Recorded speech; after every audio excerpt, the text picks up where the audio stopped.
Friends, now winters have started, so there are so many problems related to cough, cold and allergic problems.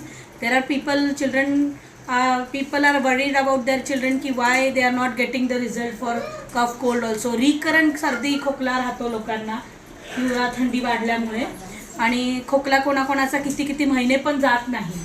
तर this is the patient's name is Mayuri. Mayuri had come last month to me.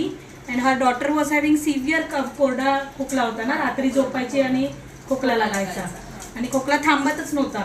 तर काय काय औषधं घेतली आणि कसं वाटलं सांगा बरं आपल्या औषधाने.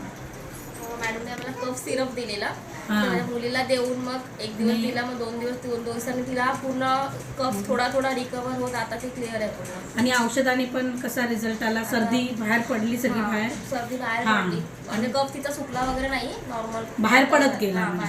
आणि इंग्लिश औषधाने काय होत होतं म्हणजे सर्दी सुकली जात होती. Because of taking allopathic medicine there was suppression of cold and all, and after taking homeopathic everything has come out. आणि आता सर्दी खोकला वगैरे सगळं क्लिअर वाटते तिचा. थँक्यू.